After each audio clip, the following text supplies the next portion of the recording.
Desde hace unas horas comenzó la tregua en la Franja de Gaza acordada por Israel y Hamás. A esta hora está previsto que sea liberado un grupo de 13 rehenes israelíes capturados por el grupo islamista palestino, el primero de los 50 secuestrados a los que Hamás aceptó dar libertad. Recordemos que los rehenes capturados el 7 de octubre son en total 240. Por cada uno de esos que salga liberado, cada uno de esos 50, Israel aceptó liberar 3 presos palestinos. Serán excarcelados en total 150 de una lista de 300 que publicó el gobierno israelí y que incluye 33 mujeres y 267 menores de 19 años. El primer ministro de Israel, Benjamín Netanyahu, declaró esta semana: en una guerra hay fases. También en la recuperación de rehenes hay fases. Esta noche, decía, nos enfrentamos a una difícil decisión, pero es la decisión correcta. Todos los factores de seguridad la apoyan. Aseguraron en su evaluación profesional que la seguridad de nuestra fuerza está garantizada durante los días de alto al fuego y que el esfuerzo de inteligencia se mantendrá. La pausa humanitaria está previsto que en principio dure 4 días y fue considerada por la ONU como un paso importante, aunque se reafirmó que queda mucho por hacer. ¿Qué es lo que queda por hacer? Bueno, vamos a hacer un análisis de esta novedad en el conflicto en Medio Oriente con alguien con quien hace poco conversábamos sobre la necesidad de lograr una tregua. Elvio Rosselli, ex embajador de Uruguay ante la ONU y expresidente del Consejo de Seguridad de Naciones Unidas. Embajador Rosselli, ¿qué tal? ¿Cómo le va? Un gusto saludarlo. ¿Qué tal, Romina? Igualmente para mí, un placer.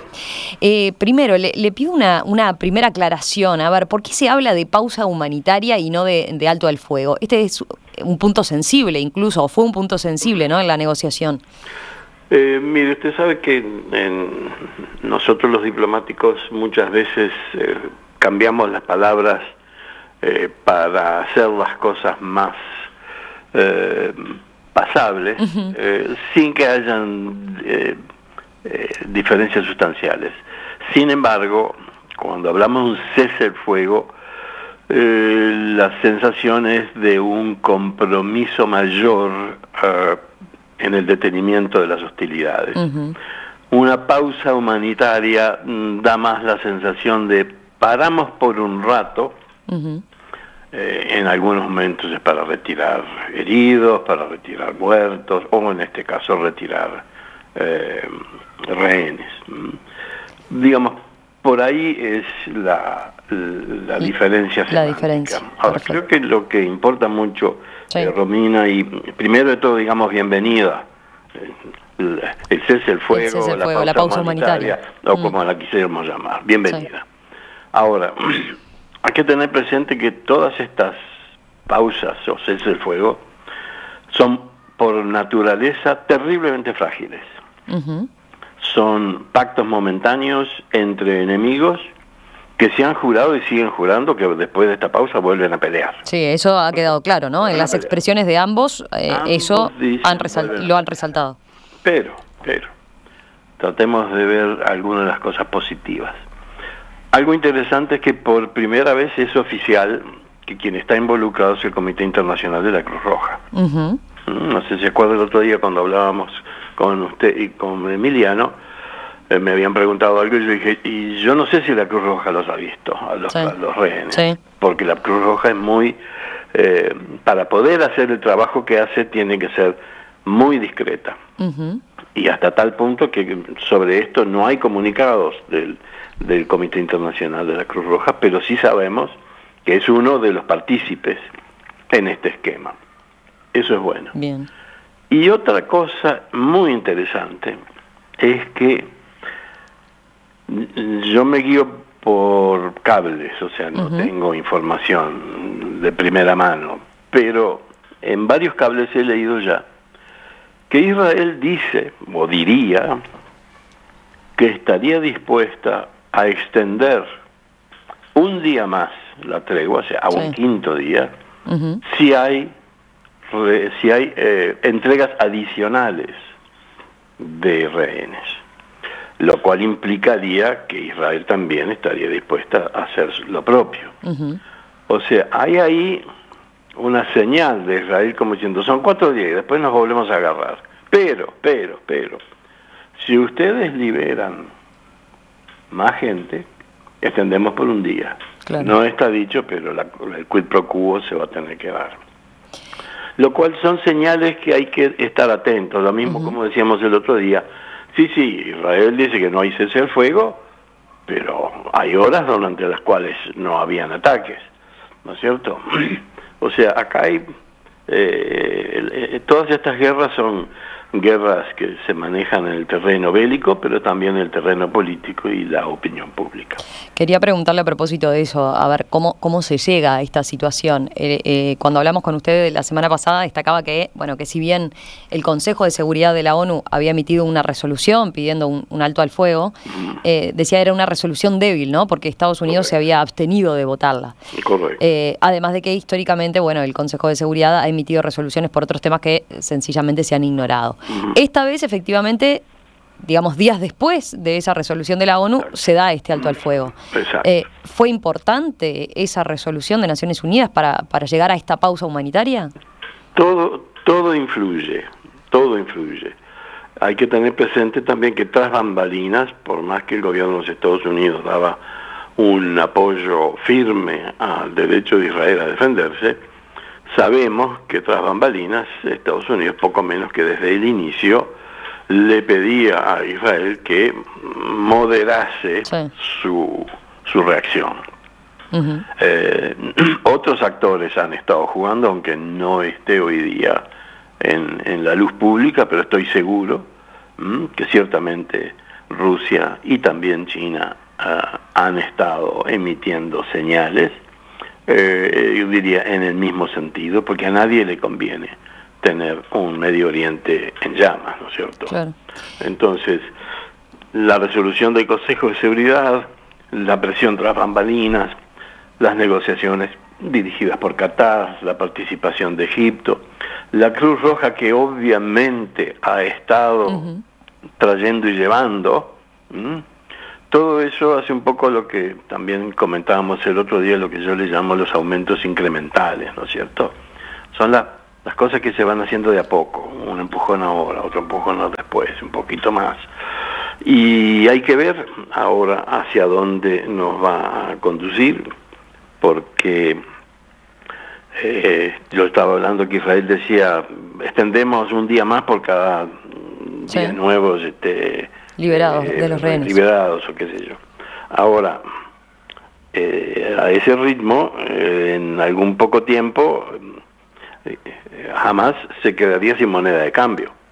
Porque en este momento la fuerza mayor que tiene Hamas no es su capacidad destructiva, sino el hecho que tiene a 240 rehenes en sus manos.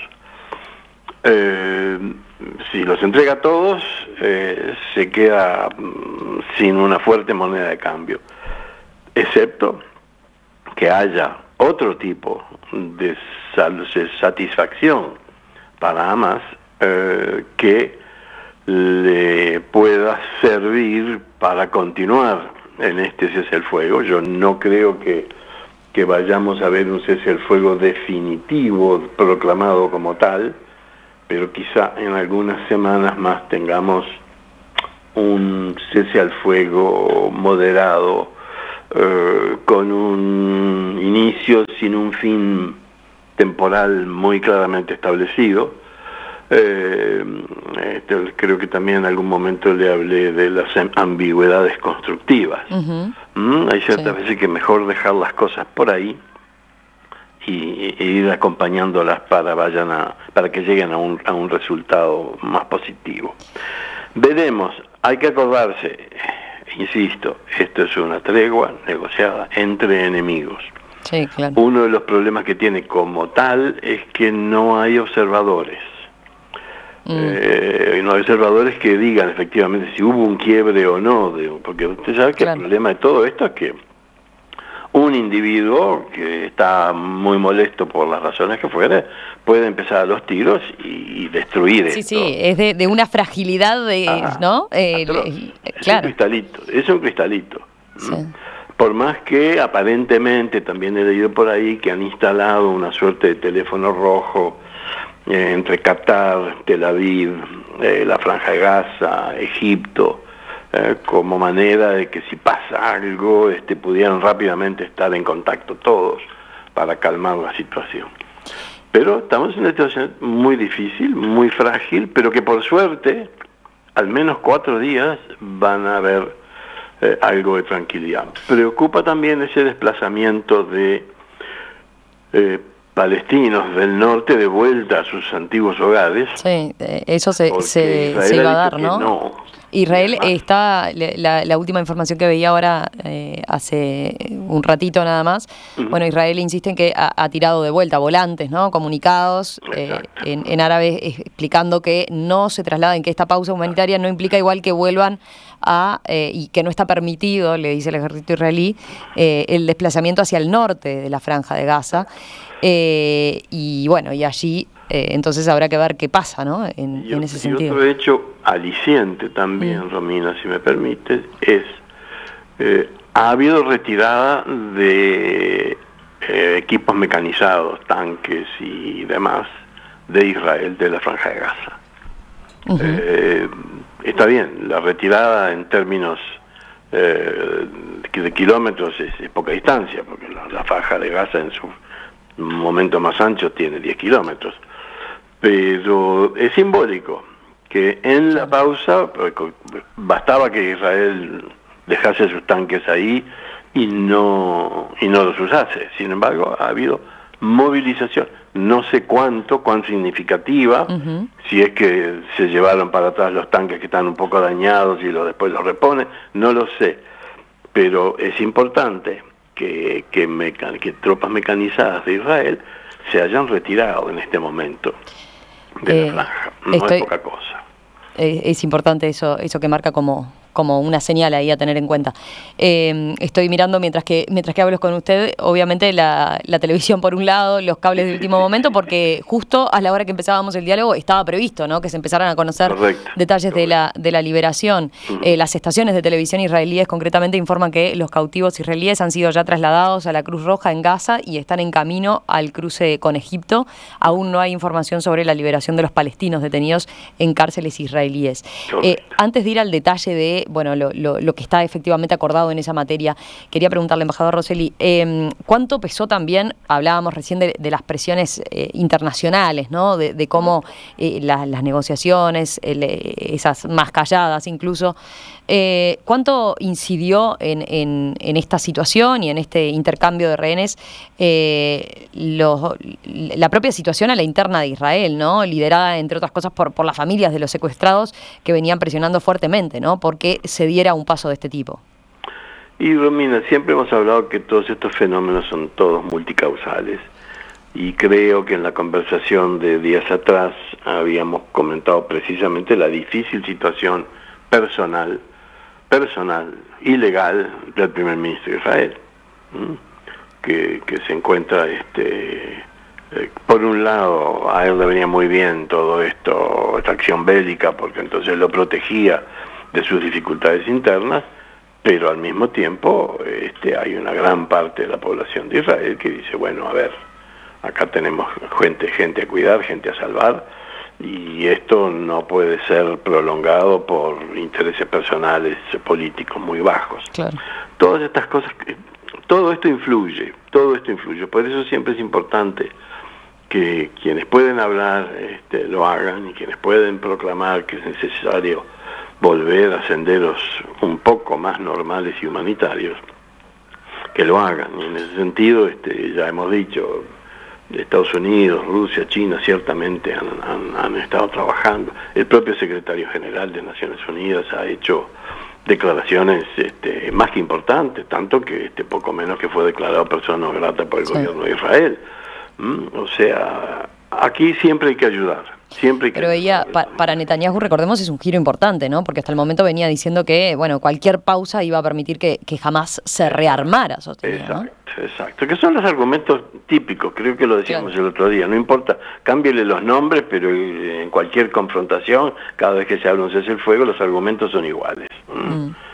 No hay que dejarlo porque se regrupan y vuelven a atacarnos, y nosotros no, hay que parar porque hay que atender la situación humanitaria. Y después le cambian los nombres y es continuado, digamos.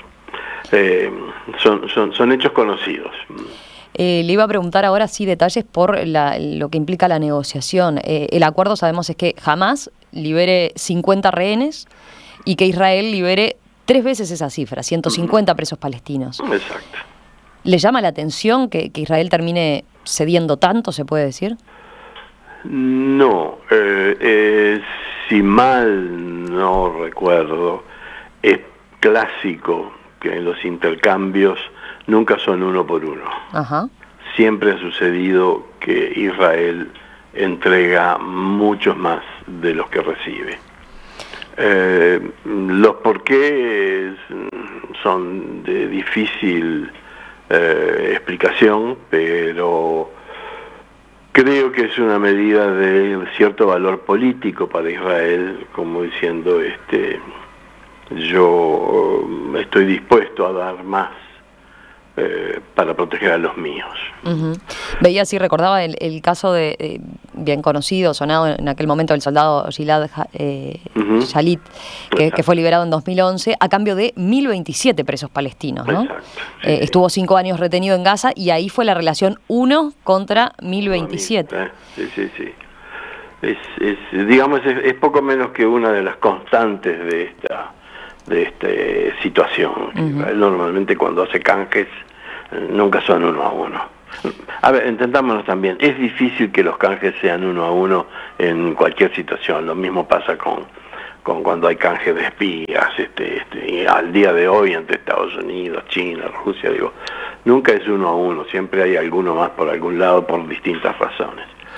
Hay todo un operativo, obviamente, muy protocolizado y muy cuidado de cómo se va a proceder con esos rehenes que son liberados, ¿no? Por lo que implica, porque vuelven a una situación, en primer lugar, que ellos desconocen cómo quedó su lugar, dónde vivían, desconocen seguramente a cabalidad lo que pasó, desconocen si tienen o no familia, si falleció familia, si le asesinaron a familiares en lo que fue el ataque de Hamás.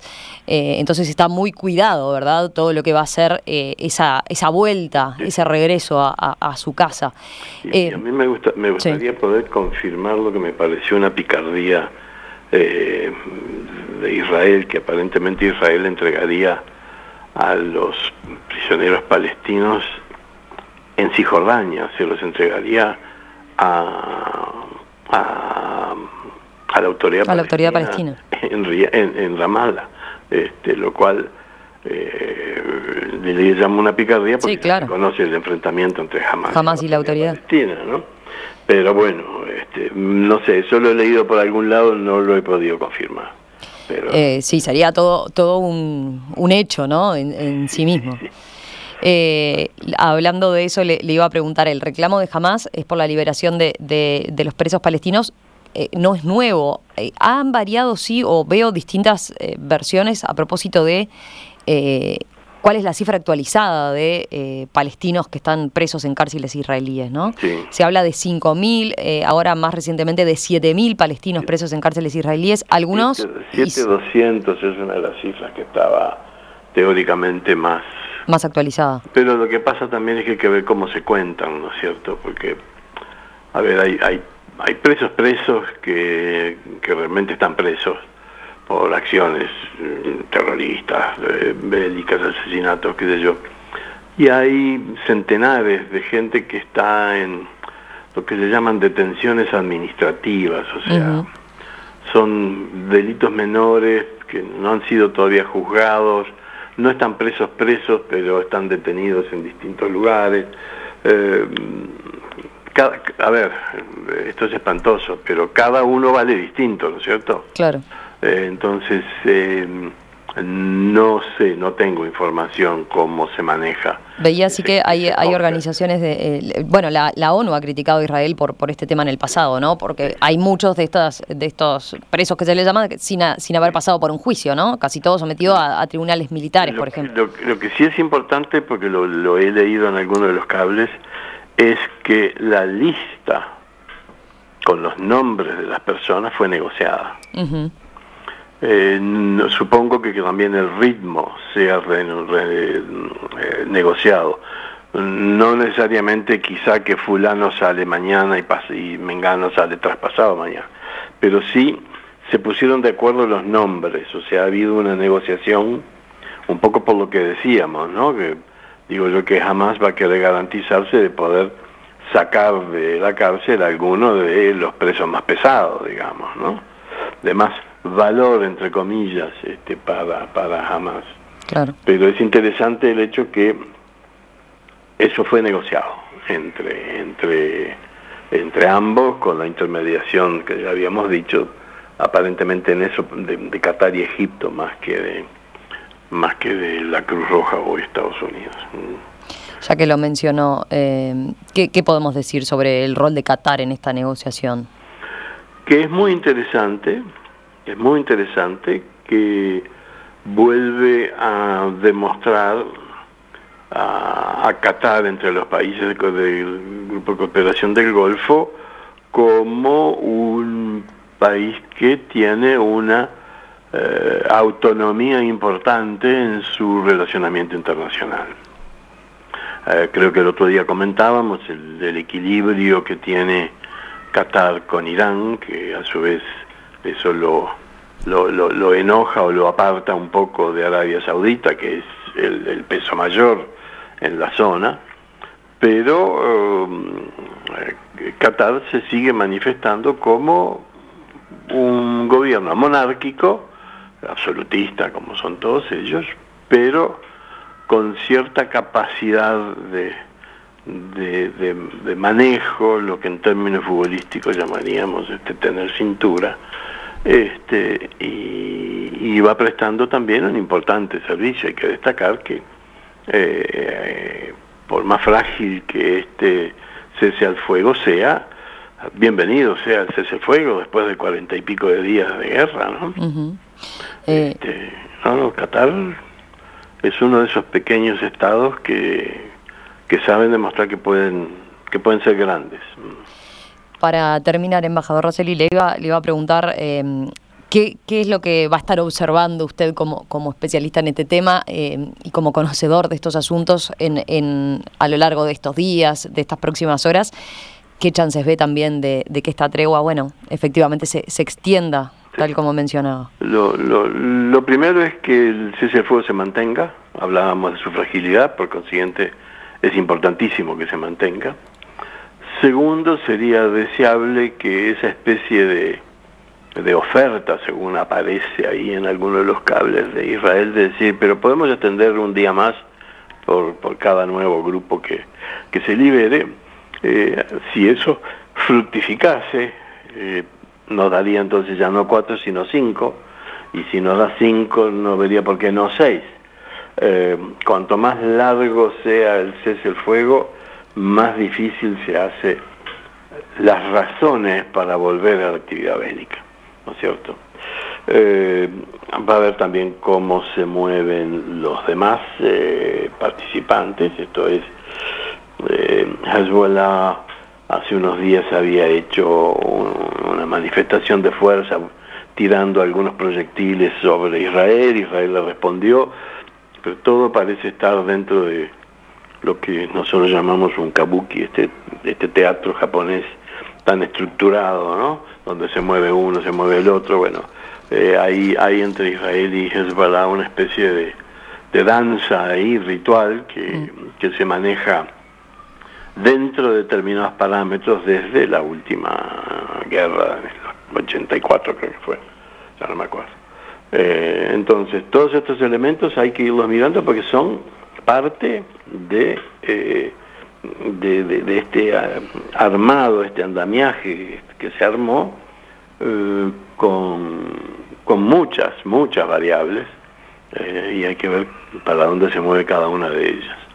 La interna israelí ciertamente juega un rol muy importante, pero se me ocurre pensar también que dentro de Hamás hay una interna muy complicada, porque no hay que olvidarse que mucha población de la franja de Gaza puede decir: la culpa de nuestra situación la tienen ustedes por esa barbaridad que hicieron el 7 de octubre, ¿no? Y todas estas tensiones también se traducen al interior de grupos como Hamás.